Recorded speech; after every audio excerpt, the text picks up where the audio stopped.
Bem, irmãos, nós vamos orar e depois iremos para a meditação. Oremos. Senhor nosso Deus e Pai querido, muito obrigado pela graça do Senhor sobre nós. Pedimos perdão por todos os nossos pecados. Te agradecemos, ó Pai, por essa oportunidade de poder estudar a Tua Palavra. Pedimos a iluminação do Teu Santo Espírito, que possamos crescer na graça e no conhecimento do Senhor Jesus Cristo. E é em nome dele que nós oramos. Amém. Bem, irmãos, hoje nós vamos iniciar uma nova lição que fala sobre a edificação, né? O Senhor nos ordena viver uma vida que edifique os outros. Então, nós, como igreja, devemos edificar uns aos outros. Vamos fazer a leitura em Efésios, capítulo 4, verso 7. Efésios 4 e 7. E vamos até o verso 16. Efésios 4 e 7. Diz assim a palavra de Deus: E a graça foi concedida a cada um de nós segundo a proporção do dom de Cristo.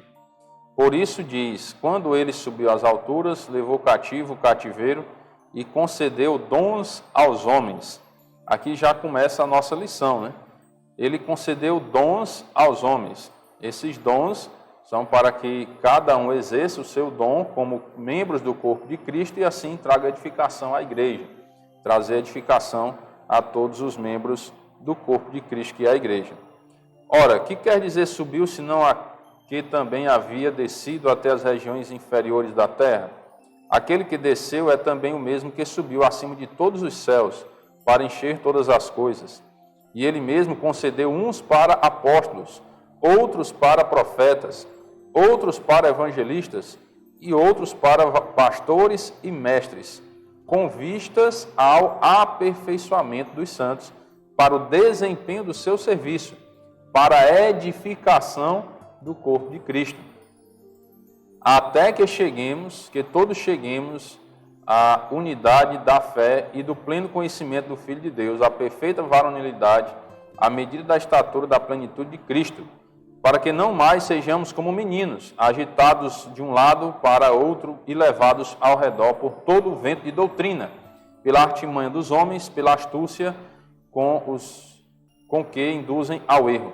Então, se observe que Deus ele concedeu os dons aos homens, aos seres humanos, para que assim possamos lutar pela edificação do corpo de Cristo, a edificação de cada um dos irmãos. Então, os dons, irmãos, eles não tem assim uma pessoa que tem todos os dons, certo? Por que Deus não fez assim um ser humano que tenha todos os dons?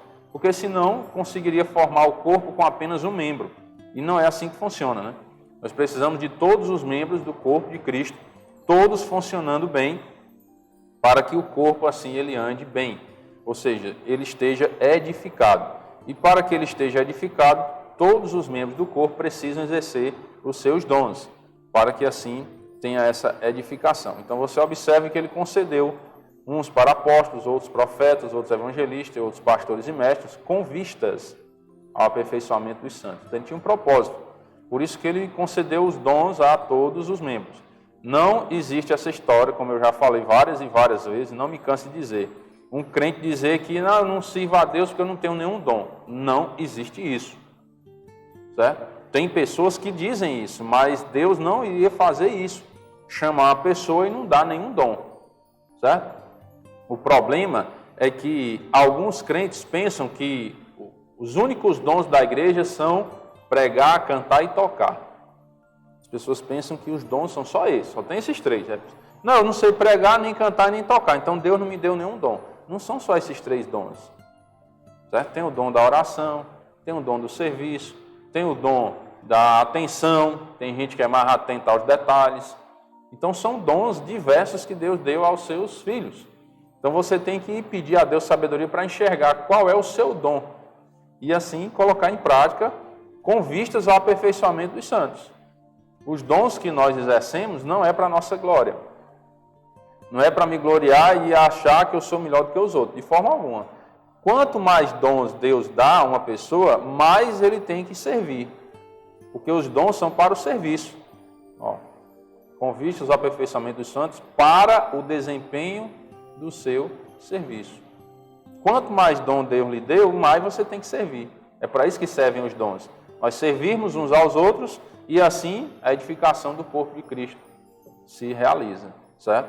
Os dons que Deus nos dá não é para as pessoas nos servirem, nós temos que entender isso. Os dons são para serviço. E Deus não ia deixar nenhum dos seus filhos sem esse privilégio de poder servir uns aos outros. Então todos temos algum dom na igreja. Precisamos nos despertar para entender qual é o nosso dom e assim colocar ele em prática para a glória de Deus.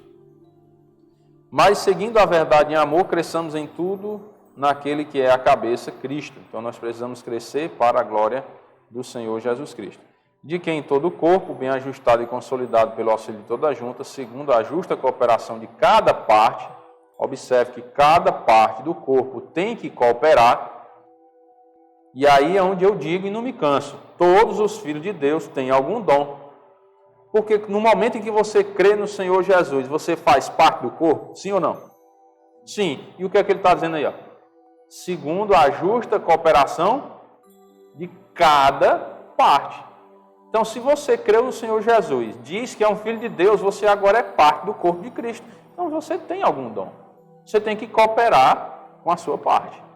E cooperar, não estou dizendo, né, o irmão está pedindo dinheiro. Não, é isso. Nós estamos falando da cooperação da obra de Deus.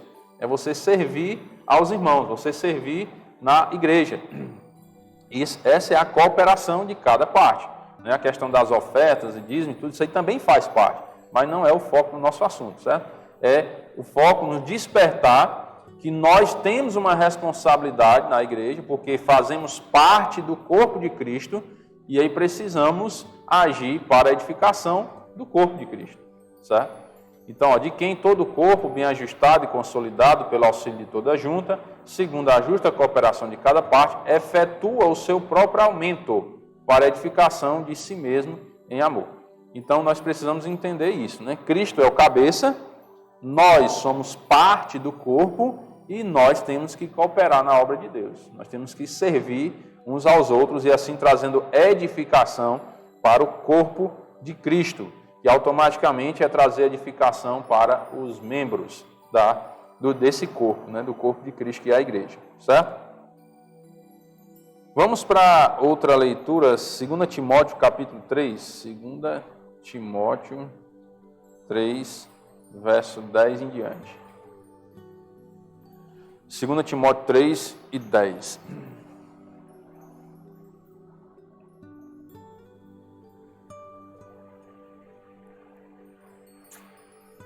Diz assim a palavra de Deus: Tu, porém, tens seguido de perto o meu ensino, procedimento, propósito, fé, longanimidade, amor, perseverança, as minhas perseguições e os meus sofrimentos, quais me aconteceram em Antioquia, Icônio e Listra, e variadas perseguições tenho suportado. De todas, entretanto, me livrou o Senhor. Então, Paulo escreve a Timóteo declarando isso, né? Que ele tinha seguido de perto, Timóteo estava seguindo de perto aquilo que estava acontecendo com Paulo. Ora, todos quantos querem viver piedosamente em Cristo Jesus serão... Esse é um versículo muito profundo, irmãos. Muito profundo. Porque às vezes a gente acha que a nossa vida espiritual está muito boa, né? Porque não, minha vida espiritual está muito boa, irmãos. Porque ninguém me persegue, ninguém me critica. Então estou em paz. Cuidado. Porque se o mundo não está incomodado conosco, será que nós estamos realmente vivendo de forma piedosa diante de Deus? O mundo, ele se sente incomodado, né, com os filhos de Deus. Por quê? Porque os filhos de Deus querem viver de forma piedosa, agradando ao Senhor, fugindo das pecaminosidades do mundo, e o mundo não fica satisfeito com isso. O mundo acaba atirando pedra, criticando, só quer ser santinho, né? Agora está indo para a igreja, só vive com a Bíblia debaixo do braço, acha que é melhor do que os outros, né? Então são essas críticas que fazem parte das perseguições também, porque acabam incomodando a gente, porque nós não queremos ser melhor do que os outros. Quando nós entregamos nossa vida a Cristo, não é porque nós nos achamos melhor do que os outros. Quando nós rejeitamos as propostas pecaminosas do mundo, não é porque nós nos achamos melhor do que os outros. Pelo contrário, nós nos achamos piores do que os outros. E nos entregamos à direção de Cristo em nossas vidas. Nós queremos que o Senhor Jesus dirija os nossos passos, porque nós entendemos pela palavra de Deus que o caminho que estamos levando nos levar à perdição eterna e ao afastamento de Deus. E nós não queremos isso para a nossa vida. E nem para a vida de ninguém. Então nós queremos nos afastar do mundo, não porque nos achamos melhores, mas é porque queremos a direção de Deus em nossa vida, não a direção do mundo. E é isso que o mundo não entende. Então, quanto mais você buscar se afastar do mundo, não estou dizendo viver isolado no mosteiro, né? Mas você se afastar das pecaminosidades, das práticas pecaminosas, o mundo vai criticar. E isso faz parte da perseguição. Então, o crente ele não pode viver envolvido nas práticas pecaminosas. Ele não pode. Ah, mas é porque meu amigo, rapaz, de infância me chamou. O problema dele. Se ele quer viver nessa vida da qual você decidiu sair, você não pode fazer nada. O que você pode fazer é testemunhar para ele. Rapaz, eu não vivo mais nessa vida. Eu respeito, mas eu não vivo mais assim. Cristo me salvou e eu agora quero viver para ele. Pronto. Dê um testemunho. Cristo me salvou. Não é porque eu não faço mais essas coisas, não. Cuidado com o ar de crítica. Às vezes a gente quer glorificar a Deus, mas da maneira errada. Não é com ar de crítica que eu vou rejeitar as práticas pecaminosas. É dando glória a Deus. Deus me salvou pela graça de Cristo e eu não posso mais viver assim. Não posso mais fazer isso. Porque agora eu preciso agradar a Deus em gratidão pelo que Ele fez por mim. Tá bom? E você também pode desfrutar disso. Você testemunha, aproveita e lança para Ele a escolha, a decisão, se Ele quer se despertar para as coisas de Deus ou quer continuar no mundo. Mas nunca nós podemos rejeitar um convite pecaminoso no sentido de criticar aquela prática. Porque nós também éramos assim. Se você lembrar de Tito capítulo 3, ele vai falar sobre isso. Não difamem a ninguém, nem sejam altercadores, mas cordatos, dando prova de toda piedade perante os homens. Porque nós também outrora éramos assim, Nós fazíamos essas coisas. Então, porque agora que Cristo nos tirou desse mundo, nós vamos criticar os outros? Não, nós temos que testemunhar com amor e misericórdia, querendo atrair as pessoas ao Evangelho e não afastá-las do Evangelho. Então, temos que entender isso, O Senhor nos chamou das trevas para a sua luz. Vamos observar esse texto de Tito, capítulo 3, que é muito importante para a gente aprender, irmãos, a viver uma vida cristã sem criticar os outros, procurando realmente uma harmonia no sentido do que nós vamos falar para com as pessoas. Tito capítulo 3, versículo 1 diz: Lembra-lhes que se sujeitam aos que governam as autoridades, sejam obedientes, estejam prontos para toda boa obra.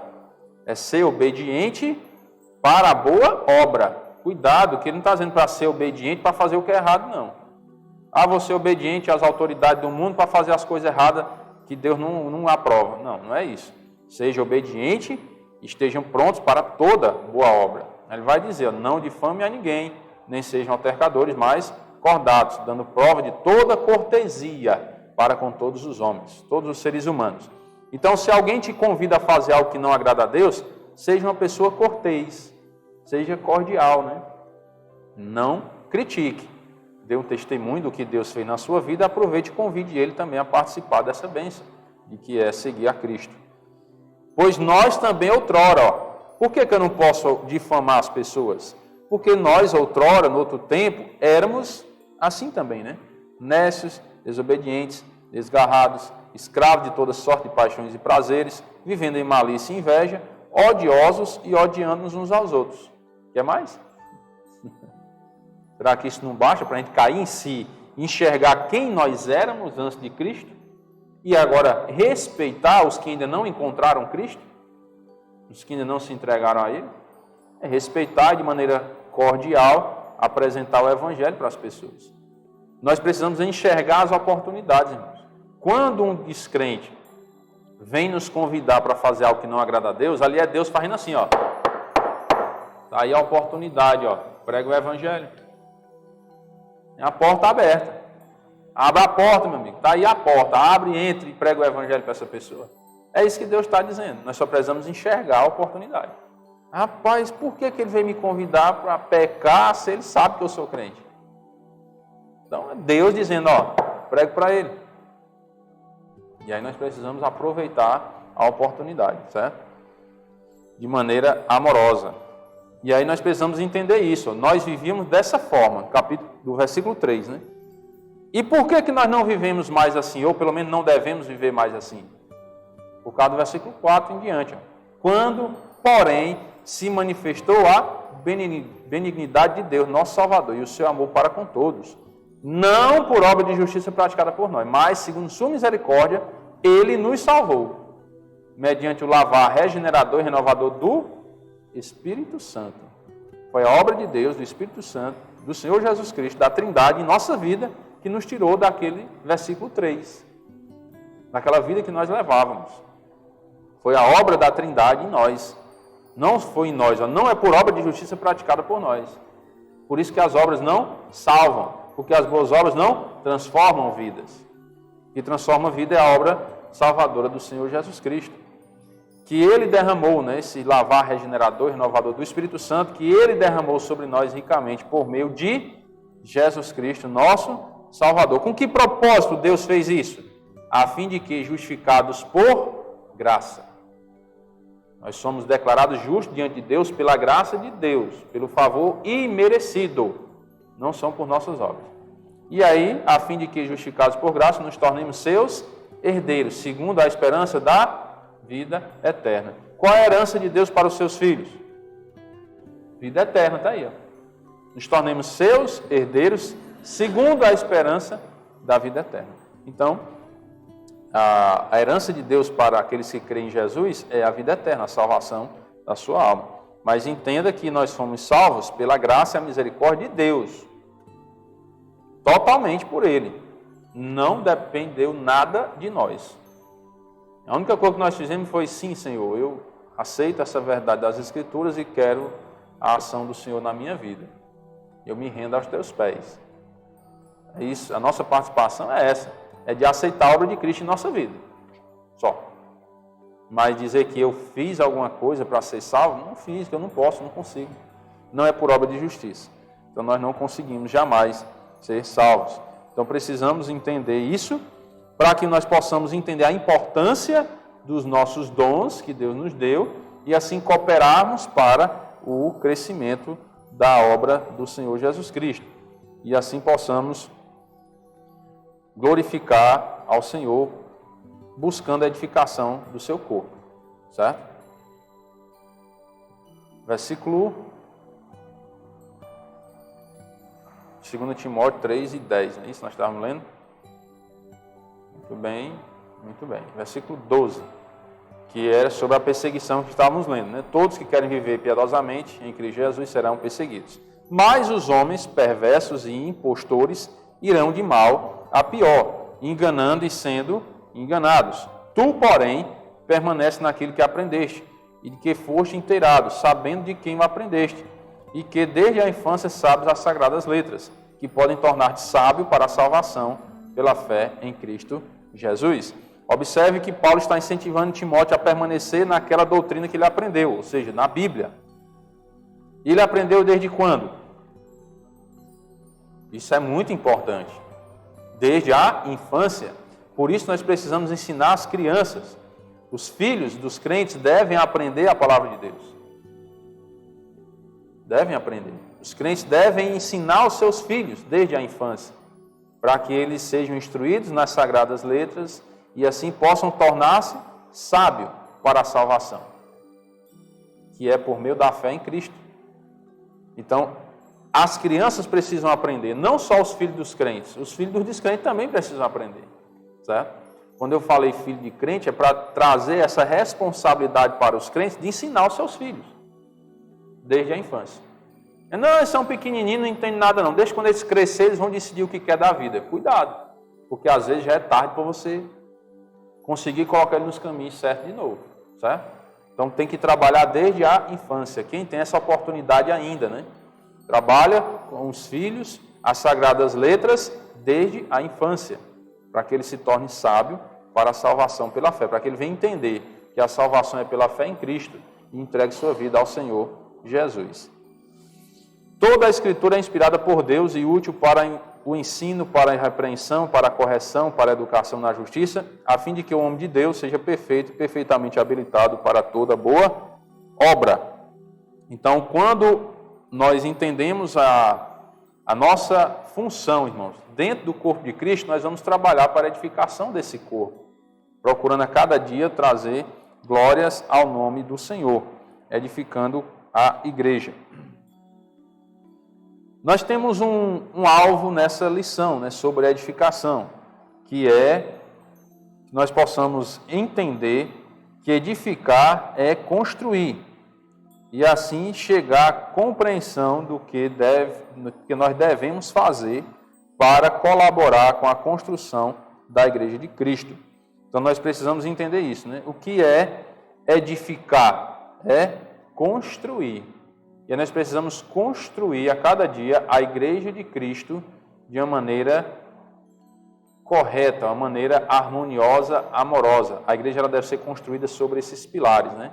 Do amor, do perdão, da compaixão, da misericórdia. E aí cada um ajudando uns aos outros a viver dessa forma, trazer essa edificação.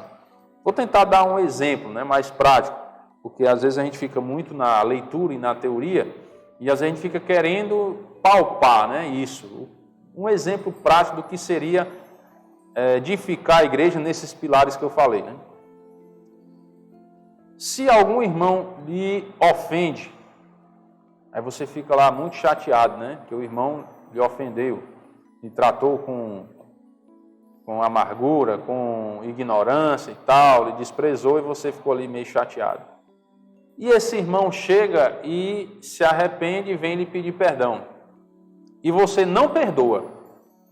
Porque você diz assim, não posso perdoar isso foi muito chato que você fez comigo, eu não consigo perdoar, não posso lhe perdoar por isso. Você trouxe a edificação para o corpo de Cristo? Não, porque você não liberou o perdão. Então, por isso que eu falei, os pilares, né? São vários pilares da edificação do corpo de Cristo. Amor, perdão, misericórdia, compaixão e por aí vai, né? E a base de tudo é o amor. Você se coloca no lugar do outro. Se fosse você que tivesse errado e se arrependesse e fosse pedir perdão, você queria que o seu irmão lhe perdoasse, sim ou não? Sim, então por que não perdoa? Tem que se colocar no lugar do outro. Isso é amor, você se colocar no lugar do outro. Certo? Então, se alguém pecou contra você e esse alguém se arrependeu, você tem que perdoar para a edificação do corpo de Cristo. Então, aí onde nós abrimos mão, irmãos, do nosso ser, abrimos mão dos nossos desejos, do nosso orgulho, das nossas convicções humanas, que eu estou falando, né? Abrimos mão das nossas convicções humanas. E nos rendemos às convicções bíblicas. Alguns de nós aqui podem até ter aprendido na infância. Se alguém fizer alguma coisa com você, você esconde. Não leve desaforo para casa não, né? Alguém já aprendeu isso? Não leve desaforo para casa. E aí a gente aprende na infância e leva isso para a vida adulta. E aí tem problema lá quando chega na vida adulta. Porque quando a gente vai ver a convivência em si, a gente não pode viver assim. Com confusão com as pessoas. Não, irmão, mas é porque me ofendeu. Sim, meu amigo, mas hoje você é uma nova criatura. Você nasceu de novo na pessoa de Cristo. Você vai viver com as velhas práticas. Mas porque meu avô, meu tataravô, meu pai me ensinou assim. Mas é bíblico esse ensino? Aí é onde eu digo, nós temos que abrir mão de tudo, de todo o nosso ser humano para o novo ser espiritual. Nós não podemos levar para a vida toda as práticas humanas. Temos que levar para a vida toda as práticas espirituais. Viver no Espírito. O justo viverá pela fé. Nós temos que entender que fomos salvos pela fé em Cristo. Nada dependeu de nós. E se Ele nos salvou de graça, irmãos, o mínimo que nós podemos fazer é obedecer a palavra dEle. Irmão, mas isso vai ser muito vergonhoso para mim. Meu amigo, mais vergonha Jesus passou por nós. Será que não foi, não? Então, se Jesus passou toda aquela vergonha por nós, Por que nós não possamos passar nem a vergonha por ele? Por que nós não podemos?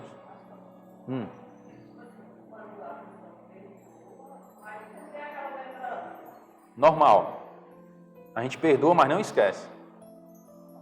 Certo? O que nós temos que lembrar é que o perdão já foi liberado. Isso é o que nós precisamos lembrar. Não, eu perdoei. Mas, irmão, mas lembra, né? Não é assim? Exato. Exatamente. Antes de perdoar, né?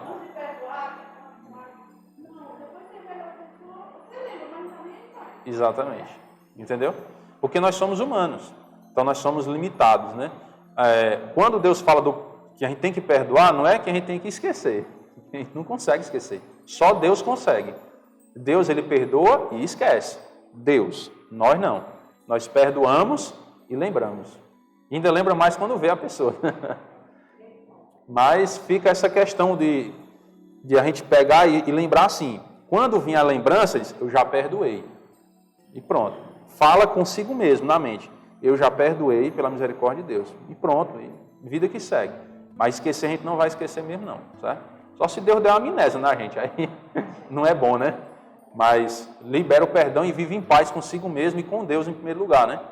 Porque o principal da vida do crente é o quê? Eu liberei o perdão e eu vivo em paz com Deus, que eu perdoei. Pela obediência a Deus. Não é nem porque eu queria, né? Muitas vezes não é nem porque eu queria perdoar. Mas é porque Deus manda eu fazer isso, então eu liberei o perdão. Pronto. Estou em paz com Deus e eu vivo em paz comigo mesmo também. Mesmo que eu lembre, mas aquilo não me afeta mais. Por quê? Porque eu já perdoei. Certo? E aí, vida que segue. Quando Satanás ficar... Isso é a tentação do diabo, certo? A gente ficar lembrando e ficar... Tipo, mas fulano fez, mas não sei o quê. Tenta deixar para lá, né? Porque eu já perdoei, então... Vamos para frente, né? Certo?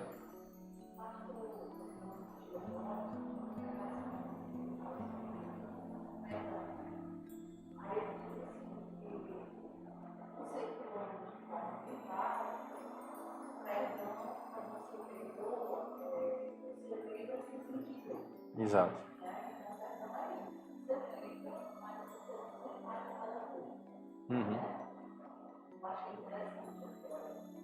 Definição aí, né? Exatamente. É justamente isso. Você lembra, porque você não vai esquecer, né? Mas você não sente mais dor por aquilo, né? Que foi o que a irmã falou. Antes de você perdoar, você tinha aquela mágoa, aquela coisa, mas depois você perdoa, não. Você vê, mas aquilo não interfere mais na minha vida espiritual. Certo? Essa é a ideia do perdão. Perdoou, você lembra, mas aquilo não interfere mais na sua vida espiritual. Você consegue viver a sua vida normal, você consegue servir a Deus, você consegue buscar o Senhor. Porque se a gente guarda mágoa, irmãos, a gente tem dificuldade até de ler a Bíblia, de orar, porque é algo que fica nos roendo por dentro, né? A falta de perdão. Então isso não traz edificação para o corpo de Cristo. Não traz. Certo? Porque tem uma parte do corpo que está ferida, está doente. A falta de perdão, ele nos adoece espiritualmente. E aí, um membro do corpo estando ferido, todo o corpo sofre. Todo o corpo sofre com ele. Por quê? Se a gente ferir um dedo, o meu corpo não vai sofrer? Por menor que seja o dedo, né? Mas o meu corpo vai sofrer. Certo? Então a gente tem que pensar nisso. O que é eu trabalhar para a edificação do corpo? É eu pensar nisso. Se um membro está doente, todo o corpo vai sofrer, certo? Amor, desliga ali aquela parte do teclado, por favor. Aquele botãozinho. Sabe qual é? É só diminuir o volume dele lá.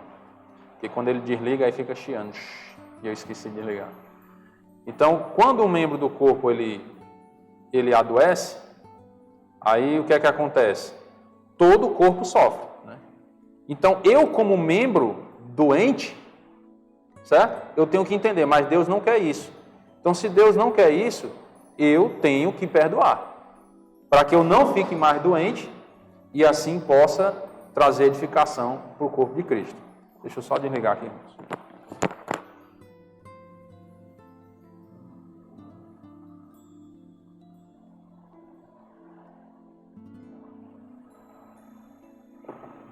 Toda vida eu desligo e hoje eu esqueci.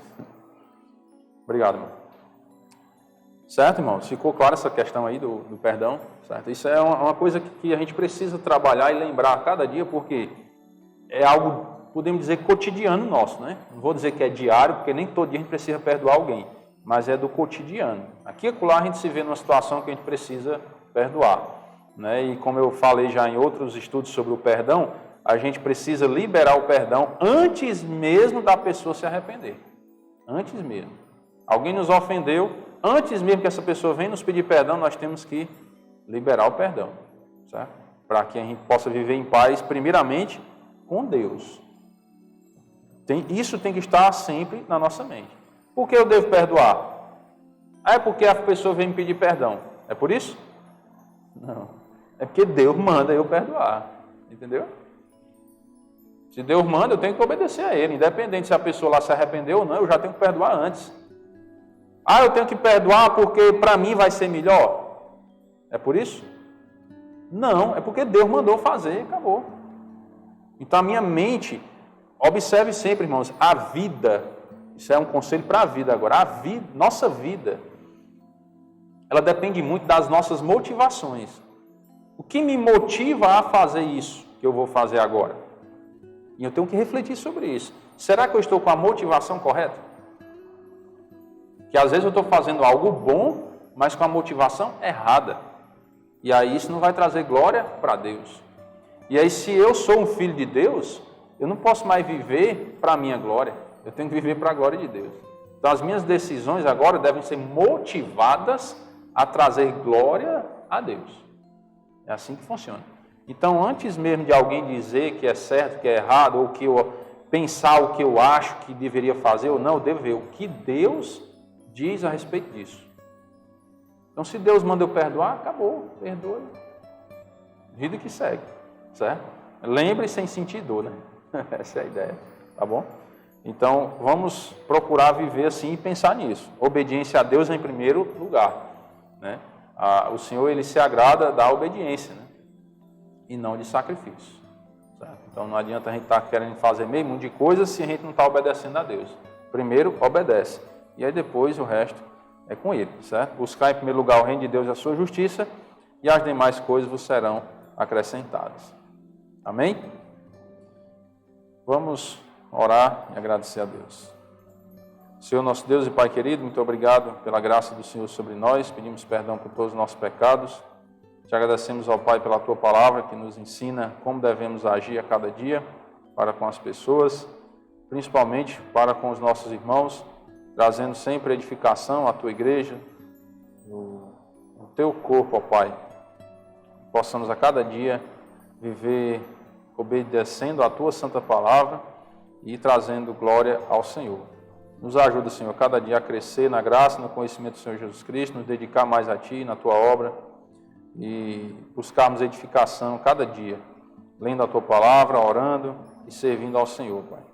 Nós oramos agradecidos em nome do Teu Filho amado, nosso Senhor e Salvador Jesus Cristo. Amém. Um bom dia, irmãos, e Deus nos abençoe.